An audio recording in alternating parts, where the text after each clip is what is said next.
Get out. We don't serve women like you here. This isn't a charity cafeteria. I said, go away! Crack. The manager's open hand slammed across the black woman's cheek. Fifth Avenue marble. A turquoise silk scarf slipped from her fingers. She was 42, a CEO. He had no idea. She slowly turned her face back. Her voice was soft, almost a whisper. Sir, please don't touch me again. He looked down at her with contempt, leaned closer, spat. Black women like you don't belong in my store, darling. She smiled. And that smile? That was the last peaceful moment of his entire career. Let me take you back. 3 hours before that slap. Saturday morning. Harlem. A brownstone on a quiet block where church bells still ring at 8. Grace Underwood woke up the same way she did every Saturday. No alarm, no staff, no driver. Just the smell of coffee and sunlight creeping through linen curtains her mother picked out 15 years ago. She was 42, black, born in public housing in Detroit, raised by a woman named Odessa who worked 3 jobs and never once complained. Odessa passed 4 years ago. Cancer, quick and cruel. But Grace kept the brownstone exactly how her mother left it. Same curtains, same kitchen table, same cracked sugar bowl by the stove, same framed photograph on the mantel. In that photograph, Odessa stood beaming in a navy blue dress, holding a turquoise gift box with gold letters, Ashford and Vale. Inside had been a silk scarf, turquoise. Odessa saved for an entire year, tips from 3 jobs, coins from the laundromat jar, birthday money she never spent on herself, to buy her daughter one single scarf from that Fifth Avenue store for her Harvard Law graduation. Grace remembered the day she opened that box. Her mother's hands were shaking, not from nerves, from pride. The kind of pride that costs a year of sacrifice and still feels like it isn't enough. 1 scarf, 1 year. That was the kind of love Odessa gave. Grace stood in front of that photograph now, coffee in hand. She whispered to it. "Acquisition closes Monday, Mama. We did it." Here's the part you don't know yet. Grace wasn't just some businesswoman. She was chairwoman and CEO of Pinnacle Holdings Group, one of the largest private equity firms on the East Coast. 11 days ago, her firm completed a hostile takeover of Ashford and Vale's parent company. The deal? $1.5 billion. The announcement? Monday morning, 48 hours away. In 2 days, Grace would officially own every store, every badge, and every square inch of marble in the Ashford and Vale chain, including the Fifth Avenue flagship. But before she walked into that boardroom as the new owner, she wanted to see the store one last time. Not as the CEO, not with cameras and handshakes. She wanted to walk through those doors the same way her mother did in 1984. As an ordinary black woman with ordinary money, and see exactly how they treated her. Her phone buzzed. Henry Wilson, her COO, her right hand for 12 years. "Grace, press team needs your Monday approval. Also, you're not going to that store alone, are you?" "I just want to walk the floor, Henry, before they put on a show for me." He sighed. He knew that tone. There was no arguing with it. Grace hung up and got dressed. Deliberately.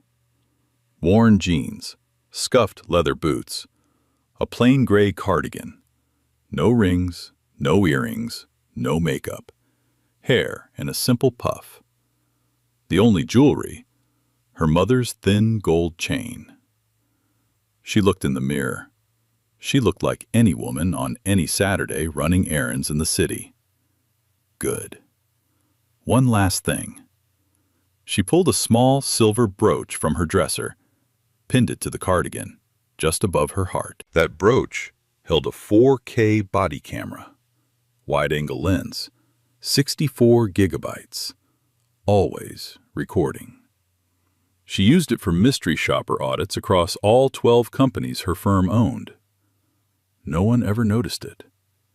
No one ever looked that closely at a black woman's cardigan. She took the A train from Harlem to 59th Street, stood the whole way, holding the overhead rail, watching the city blur past the scratched glass. At 3:15 p.m., she stepped onto Fifth Avenue. Ashford and Vale's flagship rose like a cathedral of money. Vaulted glass ceilings, gold leaf trim, white marble columns. A pianist inside playing Debussy so softly you could hear heels clicking on the floor. Everything about that entrance whispered one thing: you do not belong here. Grace walked in anyway. The doorman hesitated just half a second before pulling the door open. A white couple near the perfume counter glanced up, then glanced at each other. A saleswoman suddenly became very busy rearranging a display she had already arranged twice. Grace didn't flinch.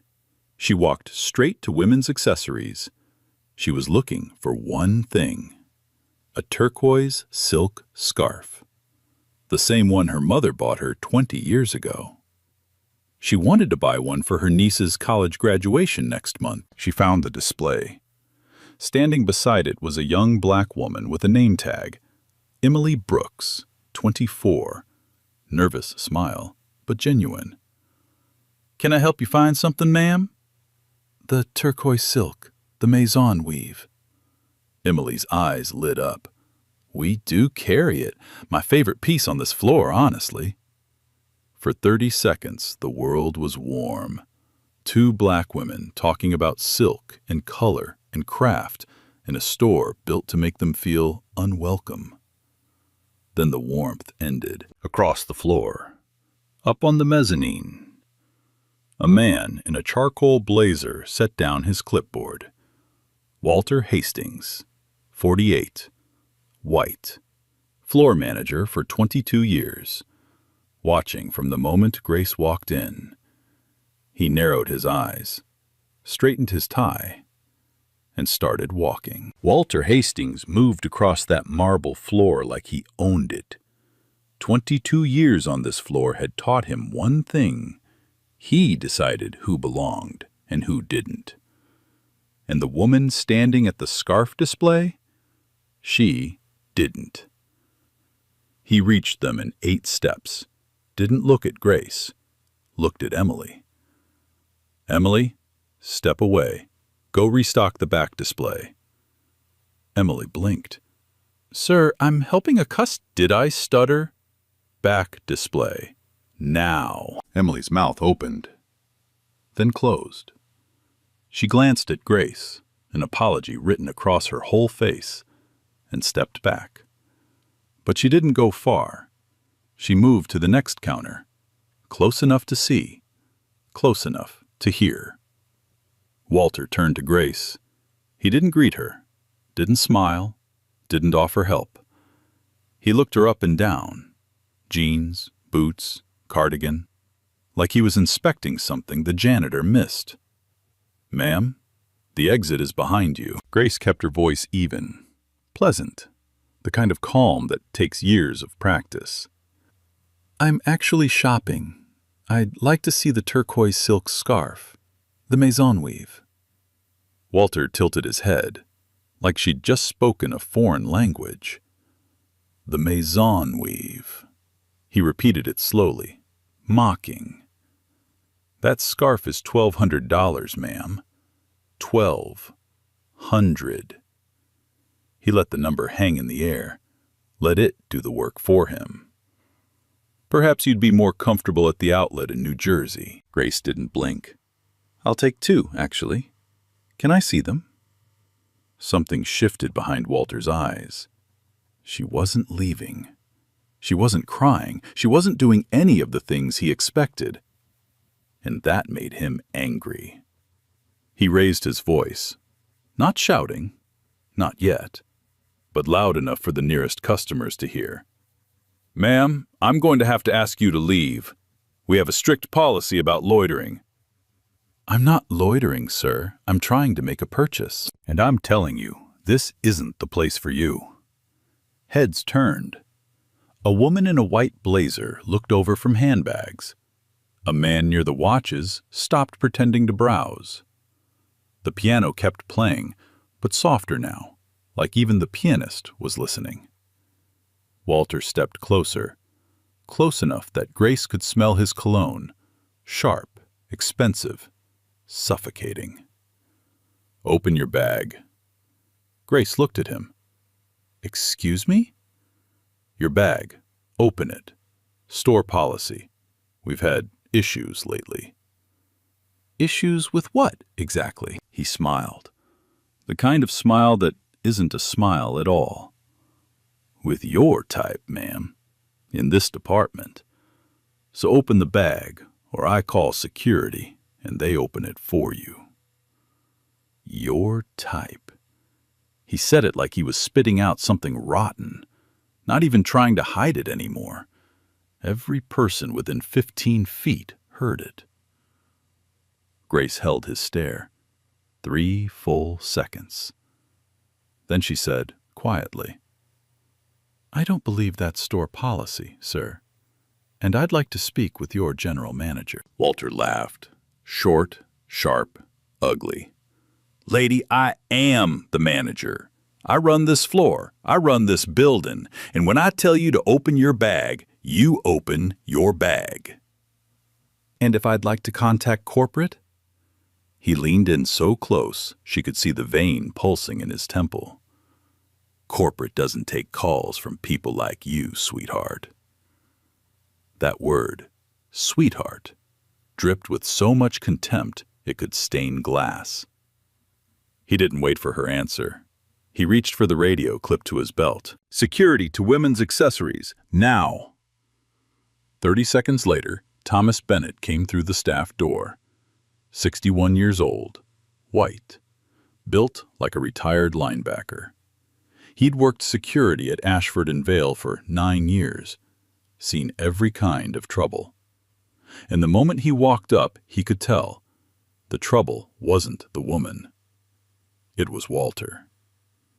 "What's the situation, Mr. Hastings?"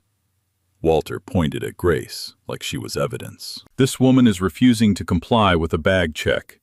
I need her removed from the premises." Thomas looked at Grace, looked at her bag, a simple leather tote hanging at her side, looked back at Walter.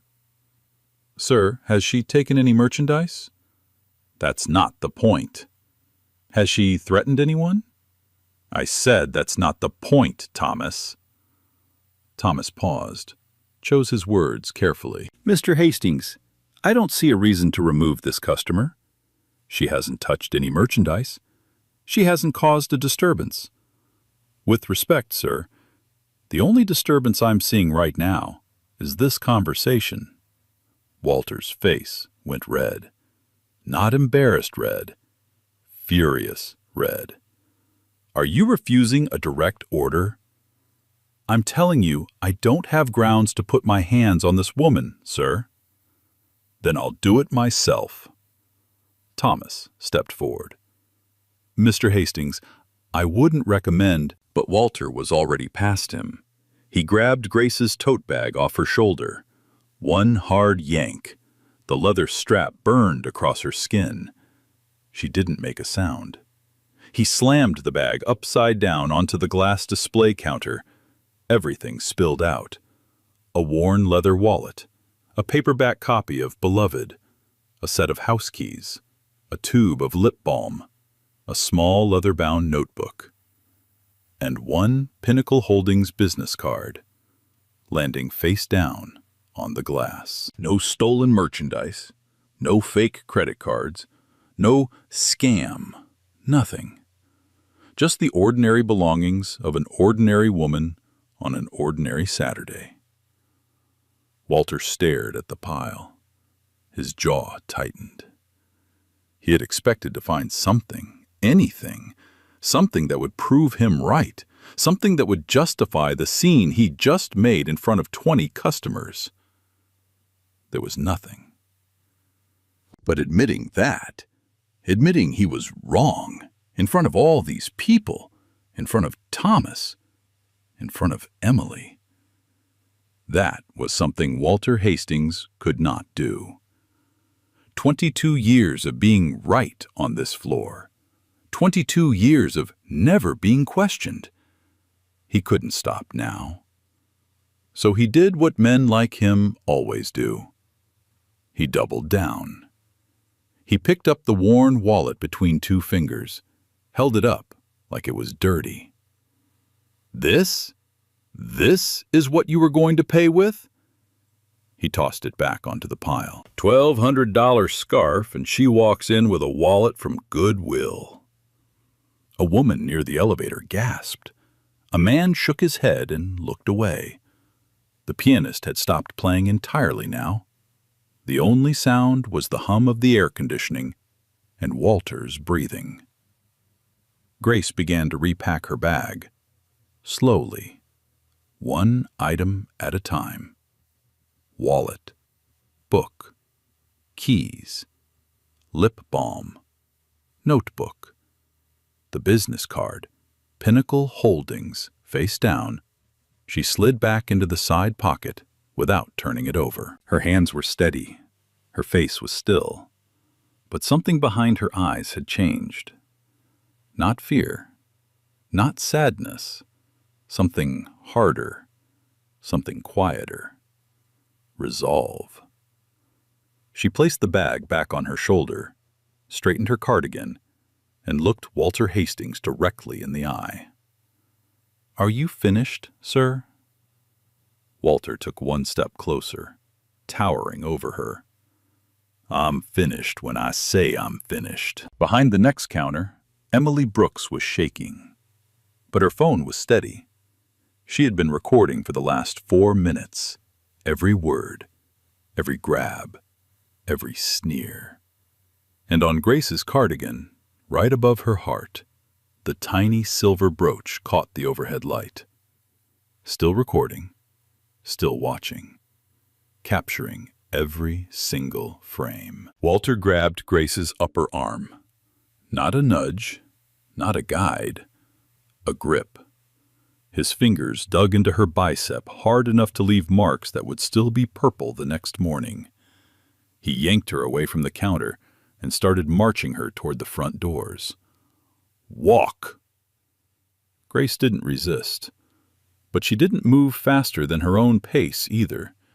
She kept her steps even, measured, like she was the one deciding the direction. "Sir, take your hand off my arm." He squeezed tighter. She could feel his fingernails through the cardigan. "You don't tell me what to do in my store." "This is assault, sir." "This is removal, and you're lucky I don't call the police." He pulled her past the perfume counter, past the handbag wall, past a row of customers who suddenly found the floor very interesting. No one moved.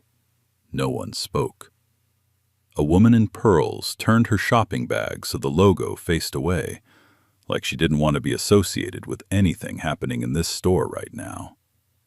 The pianist had stopped completely. His hands hovered above the keys. The silence was worse than any music. Phones came up. 3 of them, maybe 4, held low, half hidden behind purses and coat sleeves. People were recording, but nobody wanted Walter to see them doing it. That's what fear looks like in a luxury store. You film the crime, but you hide the camera. Emily Brooks didn't hide hers. She followed from 2 counters back, phone at chest height, tears running down her face, still recording. Thomas Bennett stood near the entrance, jaw clenched, fists at his sides. He had already refused one order. He knew what happened to security guards who refused too. Walter stopped in the middle of the floor, right under the chandelier, the biggest, brightest, most public spot in the entire store. He wanted an audience. He wanted people to see what happened when the wrong kind of woman walked into his building. He spun Grace around to face him, his hand still locked on her arm. "You know what I think?" Grace said nothing. "I think you came in here to run a scam, return fraud, fake receipt, maybe boost a few scarves in that ugly little bag of yours. I've seen it 100 times. "I came here to buy a scarf, sir." "Right, a $1,200 scarf on a Saturday in those jeans." He looked her up and down with theatrical disgust. "Lady, your whole outfit doesn't cost $1,200. A few feet away, a white man in a cashmere overcoat pulled his wife closer and whispered something. They didn't leave. They watched, like it was entertainment. But not everyone stayed quiet. An older white woman, silver hair, Atlanta accent, a grandmother's face, stepped forward from near the elevator. "Sir, that is enough. Let that woman go." Walter didn't even turn his head. "Ma'am, this doesn't concern you. It concerns every person in this store. You are putting your hands on a woman who hasn't done a thing." Walter's grip tightened on Grace's arm. He spoke without looking at the grandmother. "One more word, and I'll have you removed too." The grandmother went quiet. Not because she agreed, because she was afraid. And that fear, watching a 70-year-old woman go silent because a floor manager threatened her, was the moment the room understood exactly what kind of man Walter Hastings was. He turned back to Grace, leaned in, so close she could feel his breath on her forehead. Hot, stale coffee and peppermint gum. His voice dropped to a hiss, low enough that only she could hear. "And the brooch. I know what you are. I've been doing this 22 years. I can spot your kind from across the floor. The way you walk, the way you touch things you can't afford, the way you pretend like you belong." He squeezed her arm one more time. Then he smiled, a slow, wet, ugly smile. "You don't belong, sweetheart. You never did, and you never will." Grace looked up at him, calm, steady. Her voice didn't shake. It didn't rise. It came out soft and even, like a woman reading a bedtime story. "Sir, I'm going to ask you one more time. Please take your hand off me." Walter let out a sound, half laugh, half bark. "Or what?" Walter released her arm. Grace didn't rub it, didn't touch the red marks forming under her sleeve. She just stood there, still, waiting. And that stillness, that absolute, unbreakable calm, is what finally broke him. Because Walter Hastings had spent 22 years on this floor watching people shrink, watching them stammer, watching them apologize for existing. Every black customer, every brown face, every person who walked in wearing the wrong shoes or carrying the wrong bag, they always folded, they always left. This woman wasn't folding. This woman wasn't leaving. And he had no script for that. His right hand came up. Thomas saw it first. Started moving. Too far away. Too late. Emily gasped behind her phone. The grandmother covered her mouth. Crack! His open palm landed across Grace's left cheek. The sound bounced off the marble floor, off the chandelier, off every polished surface in that room. A child near the shoe department started crying. A man dropped his shopping bag. The air itself seemed to flinch. Grace's head turned with the blow. Her body stayed planted. Her feet didn't move an inch. Walter stood over her, chest heaving, face twisted into something between rage and disgust. He pointed at the front door with the same hand that just struck her. "Go away! Your kind does not belong in my store!" The words echoed. Every phone in the room was up now. No one was hiding anymore. Grace held the position, face turned, eyes down, for exactly 2 seconds. Then, slowly, like a clock hand moving, she turned her face back toward him. No tears, no trembling, no fear. She looked at Walter Hastings the way a judge looks at a defendant who just confessed on the stand. And she smiled. Not a warm smile, not a cold smile. The kind of smile that says, "I have everything I need now." Thomas was rushing forward. Grace raised one hand, not toward Walter, but toward Thomas. "Don't. Let him finish his career in his own words." Walter, still breathing hard, still blind. "Oh, I'm finished with you. Get out before I call the real police." Grace looked at him one last time.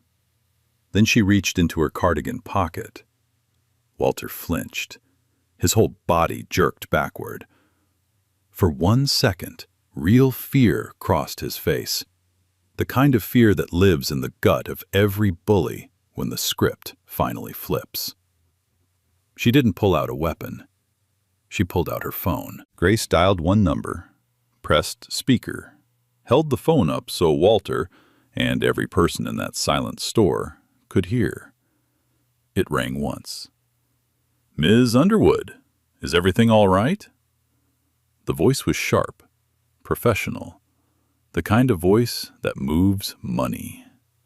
Grace's eyes never left Walter's face. "Henry, I'm at the Fifth Avenue flagship. I need you to move the Monday announcement to right now. Pull the last 3 years of HR complaints for a Walter Hastings, all of them, and get Margaret on site within the hour. Press release going live in 6 minutes. I'm texting the board now. Grace, are you safe?" She tilted her head, looked at Walter the way a cat looks at something small. "I'm perfectly safe, Henry. Mr. Hastings, on the other hand, is having the last bad day of his professional life." She hung up. Walter's face did something no